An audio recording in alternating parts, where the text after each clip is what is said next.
Good morning students. I am Dr. महिमा Gupta from SD government college Beawar.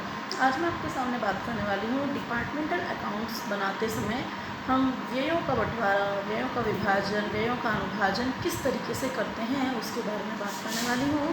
सबसे पहले हमें ये जानकारी प्राप्त होनी चाहिए कि किसी भी व्यवसाय से संबंधित व्यय किस किस तरीके के हो सकते हैं। हमने पहले भी बात की थी कि व्यय जो हैं वो तो हम 3 कैटेगरी में बांट सकते हैं। पहली कैटेगरी वो कैटेगरी जो सीधे ही प्रत्यक्ष रूप से किसी एक विभाग से संबंधित हो, यानी पर्टिकुलर जिस विभाग से संबंधित है हम उसी विभाग के ट्रेडिंग P&L अकाउंट से उसे हम डेबिट करेंगे। दूसरे ऐसे व्यय होते हैं जो कंबाइंड रूप से व्यय किए जाते हैं, लेकिन हम उन्हें किसी उचित आधार पर विभिन्न विभागों में विभाजित कर सकते हैं। और तीसरी कैटेगरी के व्यय वे व्यय होते हैं जो कंबाइंड रूप से व्यय किए गए हैं और हम उन्हें किसी भी तरीके से विभागों में विभाजित नहीं कर सकते हैं। नाम से ही स्पष्ट है, पहले जो कैटेगरी के एक्सपेंसेस हैं उन्हें हम प्रत्यक्ष व्यय कहेंगे। सेकंड कैटेगरी के एक्सपेंसेस प्रत्यक्ष व्यय के बजाय अप्रत्यक्ष व्यय के नाम से जाने जाते हैं, और ये अप्रत्यक्ष व्यय ऐसे होते हैं जो विभाजन योग्य होते हैं। तीसरे जो व्यय हैं वे हैं अप्रत्यक्ष व्यय अविभाज्य, जिनका विभाजन भी संभव नहीं है। प्रत्यक्ष व्यय जैसे स्पष्ट रूप से हमें नाम से ही समझ में आ रहा है कि हमें संपूर्ण व्यवसाय के विभिन्न विभागों के एलोकेट किए गए एक्सपेंसेस हमें दिए हुए होते हैं। जैसे एक पर्टिकुलर विभाग के कर्मचारियों का वेतन, ठीक है, एक पर्टिकुलर विभाग के लिए व्यय किया गया किराया, कोई भी ऐसे एक्सपेंसेस जिसके लिए हमें पर्टिकुलर सूचना उपलब्ध हो, पर्टिकुलर इन्फॉर्मेशन अवेलेबल हो कि वह उसी विभाग से रिलेटेड है, तो हम इसे प्रत्यक्ष व्यय के नाम से जानते हैं। और इस तरीके के एक्सपेंसेस को हम उसी विभाग के ट्रेडिंग एंड P&L अकाउंट में ट्रांसफ़र कर देते हैं। सेकंड बात आती है, अब हमारी जो मेन बात है कि व्ययों का अनुभाजन करना, व्ययों का विभाजन करना। व्ययों का विभाजन यानी ऐसे व्यय जो कंबाइंड रूप से व्यय किए गए हैं, पूरे ऑर्गेनाइजेशन के लिए व्यय किए गए हैं, लेकिन अब हमें क्या करना है, उन्हें अलग अलग विभागों में विभाजित करना है। तो अलग अलग विभागों में हम किस आधार पर विभाजित करें? सभी प्रकार के व्ययों का विभाजन का आधार एक नहीं हो सकता है। कुछ व्यय विक्रय से संबंधित होते हैं, कुछ क्रय से संबंधित होते हैं, कुछ क्षेत्रफल के आधार पर विभाजित किए जाएंगे, कुछ लाइट के मीटर में रीडिंग के अकॉर्डिंग, कुछ लाइट पॉइंट्स के अकॉर्डिंग, यानी हमें अलग अलग व्ययों के लिए अलग अलग आधार को चुनना होता है जो भी उसके लिए उपयुक्त हो।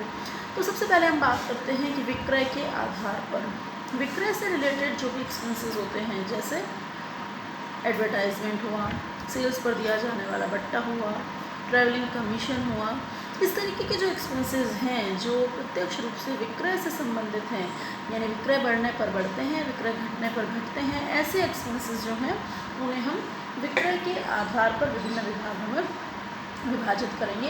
यानी जिस पीरियड के व्यय लिए गए हैं उसी पीरियड की सेल्स सभी डिपार्टमेंट्स की देखते हुए उनका एक पर्टिकुलर रेशियो निकाल लेंगे और उस रेशियो के आधार पर हम उस एक्सपेंस को उन सभी विभागों में विभाजित कर देंगे। नेक्स्ट रेशियो हमारा है क्रय के आधार पर। क्रय के आधार पर कौन से एक्सपेंसेस हो सकते हैं? क्रय के आधार पर क्रय के लिए जो गाड़ी भाड़ा दिया गया है, कैरेज हुआ, ऑक्ट्राई हुई, इस तरीके के जो एक्सपेंसेस हैं, क्रय किए गए माल पर इंश्योरेंस जो दिया, रास्ते के लिए मार्ग में बीमा करवाया गया, तो इस तरीके के जो एक्सपेंसेस हैं वो किससे रिलेटेड हुए? परचेज से। तो क्रय से रिलेटेड एक्सपेंसेस को हम क्रय के आधार पर बांटेंगे।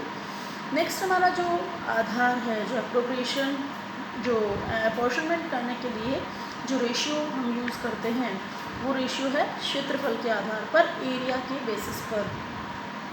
एरिया के बेसिस पर हम जैसे भवन का किराया हुआ, मरम्मत हुई, डिप्रिशिएशन हुआ, है ना, इस तरीके के एक्सपेंसेस को जो कि बिल्डिंग से रिलेटेड है, जो घेरे गए स्थान के आधार पर हम उन एक्सपेंसेस को बांट सकते हैं जिनका संबंध स्थान से है।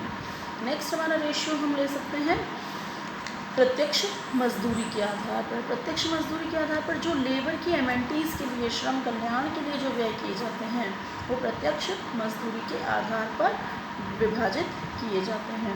इसके अलावा प्रकाश के एक्सपेंसेस, लाइटिंग के एक्सपेंसेस, यदि हमारे पास मीटर्स दिए हैं तो मीटर में आई रीडिंग के अकॉर्डिंग, यदि मीटर नहीं है तो अलग अलग विभागों में लगाए गए लाइट पॉइंट्स की संख्या के आधार पर विभाजित किए जा सकते हैं। यदि ये कुछ भी अवेलेबल नहीं हो तो एरिया के आधार पर, नो डाउट कि जितना एरिया जो विभाग ज़्यादा ऑक्यूपाई करेगा वहाँ लाइट पॉइंट्स भी उतने ही अधिक होंगे, इस आधार पर हम इसे बांट सकते हैं।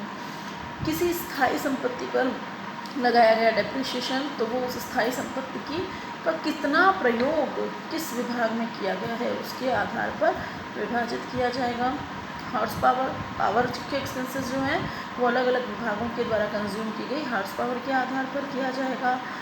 इस तरीके से सभी तरीके के एक्सपेंसेस को हम किसी एप्रोप्रिएट आधार पर विभिन्न विभागों में विभाजित करते हैं और इस प्रकार से प्रत्येक विभाग का प्रॉफिट एंड लॉस कैलकुलेट करने का प्रयास किया जाता है। थर्ड कैटेगरी की बात करते हैं अब हम, कि थर्ड कैटेगरी में वो एक्सपेंसेस आते हैं जिनका बंटवारा नहीं किया जा सकता है। फॉर एग्जांपल डायरेक्टर्स फीस, है ना, डायरेक्टर्स फीस हुई, ट्रांसफ़र टू रिजर्व्स हुए, डिविडेंड पेड हुए, ये एक्सपेंसेस किसी एक डिपार्टमेंट को हम एलोकेट नहीं करेंगे, बल्कि ये एक्सपेंसेस जो है वो पूरे ऑर्गेनाइजेशन का जो जनरल P&L अकाउंट बन रहा है उसमें ट्रांसफ़र कर दिए जाते हैं। तो हमने जो एलोकेट किए एक्सपेंसेस, जो अपॉर्शनमेंट किया, उसके बाद में departmental trading and P&L account से हम प्रॉफिट और लॉस की कैलकुलेशन करते हैं और वो प्रॉफिट और लॉस जो सभी डिपार्टमेंट्स का है उसे जनरल P&L अकाउंट में ट्रांसफ़र कर दिया जाएगा। इस तरीके से डिपार्टमेंटल फाइनल अकाउंट्स बनाते समय व्ययों के बारे में सभी समायोजन किए जाते हैं, व्ययों का बंटवारा किया जाता है। आई होप कि आपको व्ययों का बंटवारा, व्ययों का अनुभाजन समझ में आ गया होगा। नेक्स्ट वीडियो में हम बात करेंगे इंटर डिपार्टमेंट ट्रांसफ़र के बारे में। तब तक के लिए गुड बाय, थैंक यू।